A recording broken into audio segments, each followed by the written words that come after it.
Le quotidien d'un artiste graveur. Alors, j'ai réfléchi et j'ai essayé parce que c'est difficile de décrire tout le quotidien, mais on peut dire grosso modo, en tout cas en ce qui me concerne, qu'il y a des phases dans la création. Donc, mettons que la première phase, c'est la phase où on part un peu de zéro, où on a l'idée et on va commencer à la travailler. Cette phase-là demande beaucoup d'énergie et beaucoup de liberté. Donc, quand je suis dans cette phase-là, je ne m'impose pas, par exemple, une heure précise pour me lever. Je pourrais, par exemple, dormir une heure de plus. Je m'accorde ça. Mettons, je me lève à 8 heures au lieu de me lever à 7 heures ou même avant.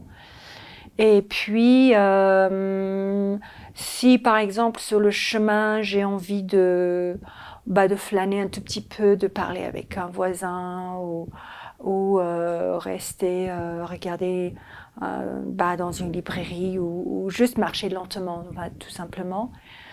Je le fais, puis j'arrive ici très très calme. Et puis, je ne vais pas me jeter sur le plan de travail, commencer à sortir ma feuille un peu comme à l'école, pas du tout. Je vais tourner dans l'atelier, je vais regarder par la fenêtre et puis je vais voir qu'il y a une toile d'araignée dans le coin là. Et en fait, je suis en train de faire un petit peu des cercles comme un chien qui va dormir, qui va faire une espèce de place très confortable, que je tourne dans l'atelier, je déplace mon crayon, il faut qu'il soit là, non, en fait, il faut qu'il soit, non, mais il ne me faut pas un autre crayon, ah ben tiens, non, tu vois, il y a plein de raisons de ne pas commencer tout de suite, et puis petit à petit, je sens l'énergie qui monte. Et puis, je me lance, donc je m'assois et je commence à faire des croquis, à dessiner, à réfléchir. Et puis, c'est un peu comme si on me jetait de l'extérieur, hein. C'est si curieux comme ça, sensation. Ce n'est pas comme si moi je sors les idées de ma tête, mais comme si les idées arrivent comme des balles, comme ça, hop, hop, hop. Et tout d'un coup, ça commence à venir assez rapidement, hop, hop. Et j'essaye de les attraper comme ça. Et puis, je les mets sur le papier, tac, tac, tac, tac, tac, comme ça. Le plus possible, il y en a qui passent trop vite, mais j'essaie de les attraper. Et je fais des gribouillis sur le papier, je fais quelques petites notes. Et puis, à un moment donné, les balles viennent un peu moins fréquemment. Et puis, à un moment donné, ça ne vient plus du tout. Alors là, c'est exactement le moment où il faut ne pas s'angoisser, ne pas dire « Oh, il y a plus de balles, j'ai plus d'inspiration. » Non, c'est bien, il y a déjà quelques balles, c'est bon là. Donc, à ce moment-là, qu'est-ce que je fais? Surtout pas commencer à les formaliser, à les classer, surtout pas. Je bouge pas ma feuille, je laisse comme ça. Et puis, je peux me mettre à faire complètement autre chose, par exemple.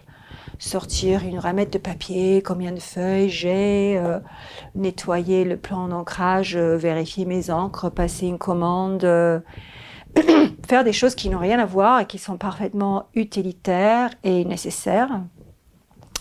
Et comme ça, j'oublie un peu ce que je suis en train de faire, parce que sinon, je risque de réfléchir et commencer à douter. Donc ça, c'est mieux de juste laisser de côté, comme si ça n'existait pas, et passer à des choses très, très pratiques. Le balai traîne dans la cour. Allez, je vais balayer un peu, et puis je vais prendre note qu'il faut que j'achète tel ou tel produit. Et en fait, je vais me rendre utile à l'atelier comme ça, et puis je vais rentrer assez tôt, en fait. Et je me sens pas fatiguée, pas vraiment fatiguée, mais je sens qu'il faut pas trop travailler non plus, parce qu'il faut que je me préserve pour le lendemain. En général, j'enchaîne avec des choses très utilitaires, des trucs administratifs, répondre à des mails, faire tout ce que j'ai à faire qui me préoccupe un peu pour que le lendemain, je sois vraiment très libre dans ma tête. Et le lendemain, j'arriverai, et puis peut-être je vais me mettre à travailler de manière plus rapide. J'aurai moins besoin de tourner. Et les balles vont commencer à venir, je vais les attraper. Et en général, cette phase-là, ça dure entre 3 jours et 10 jours. En général, c'est une phase qui dure une dizaine de jours au maximum. Et c'est donc la phase de création, où les idées arrivent, et puis on les couche sur papier très rapidement. C'est des notes, en général, c'est des croquis. Voilà, donc c'est une période assez cool.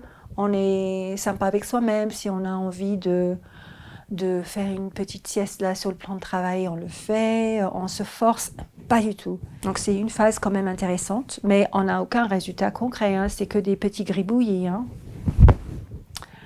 Arrive la deuxième phase. Alors la deuxième phase, là on retrousse les manches. Et on vient, donc en général c'est un lundi matin, en général je commence tout le lundi matin, j'arrive et là c'est un peu cruel parce que je sors mes notes et je les regarde, je dis bon mais c'est quoi tout ça? Est-ce que je comprends quelque chose déjà? Et puis qu'est-ce que je vais faire avec tout ça? Et là je commence à dessiner, c'est vraiment l'épreuve de feu parce qu'en fait, est-ce que l'idée va prendre ou pas? C'est peut-être, ça mène nulle part, que finalement je ne sais pas du tout ce que je voulais faire. Et en tout cas, je me mets à dessiner. Et là, soit ça passe, soit ça casse. Parce que je ne vais pas faire les choses qui ne me plaisent pas ou qui ne sont pas convaincantes, parce que c'est une perte de temps. Donc là, je prends l'idée un peu par le col et je le secoue et je cherche et je lutte avec jusqu'à ce que j'obtienne quelque chose qui me plaît. Et ça peut être assez douloureux parce que des fois, on n'obtient pas ce qu'on veut. Et des fois, on recommence. Et à la fin de la journée, on quitte l'atelier, on sait que c'est pas bon, quoi. C'est vraiment... on a essayé, le papier est presque... tout déchiré, tellement on a effacé, recommencé. Et puis, on fatigue, hein. On commence à avoir la fatigue parce qu'on est un peu fixé autour de quelque chose et il suffit d'imaginer, on va passer 8 heures à regarder des petits traits comme ça, collés comme ça, et on n'a aucune béquille, quoi. Et ça ne vient pas, et ce n'est pas bon ce qu'on fait. Et on est vraiment très fatigué à la fin de la journée. Et en général, je rentre... Bon, des fois, je sais que c'est bon, mais en général, c'est pas très bon.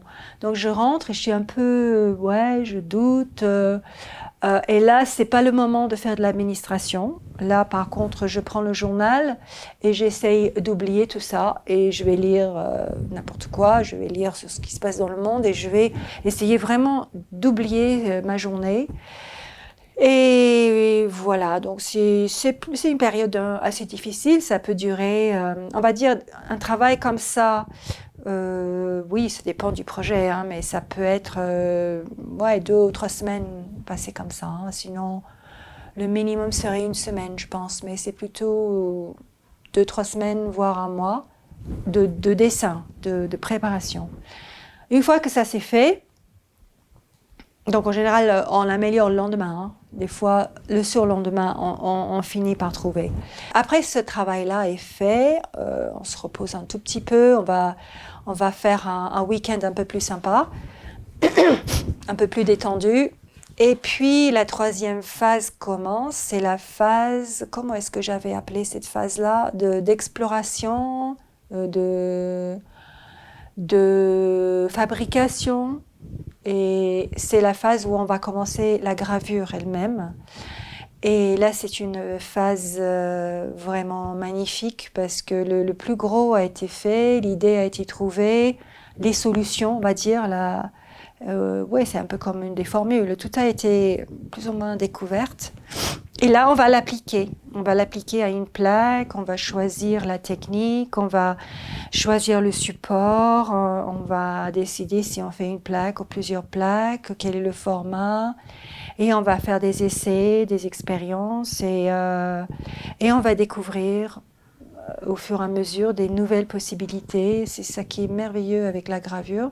On a un grand choix de techniques et franchement, on a l'impression de revenir à l'état d'enfance parce que, en fait, on découvre tout en faisant. On découvre, c'est très empirique.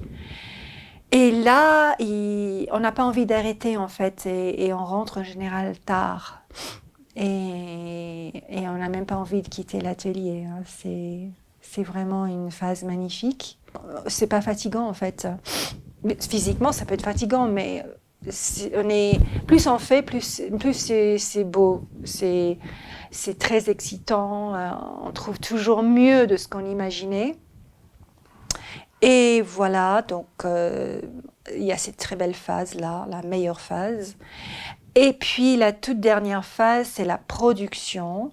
Alors la production, tout est en place. On a les plaques, tout est prêt.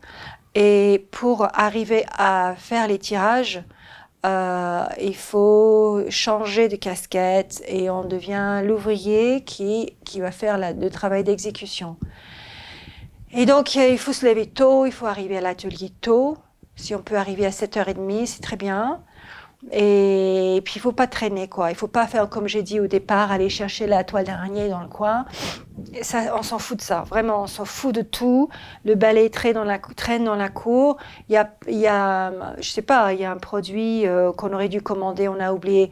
On s'en fout, on se concentre, on cherche son encre, on prend son papier, la plaque, et on se met à bosser, et le monde n'existe pas, et on se fout de tout, et vraiment on se concentre sur ce travail-là. Et à la fin de la journée, on est fatigué, vraiment physiquement très très fatigué. On piétine toute la journée, c'est des grands mouvements comme ça. C'est une concentration extrême parce que si on a passé 3/4 d'heure à ancrer une plaque et après on oublie un petit truc, c'est du temps perdu, c'est du papier gâché. On est très très concentré. Et voilà, la fin de la journée, on essaye de ne pas travailler trop longtemps quand même, ne pas faire trop d'heures. 8 heures, c'est suffisant, hein. Si on fait plus, on peut commencer à vraiment fatiguer. Donc, on s'impose un horaire, un peu comme dans une entreprise. Enfin, quand on est employé, hein, il y a un horaire imposé pour nous préserver. Et on reprend le lendemain et on va jusqu'au bout.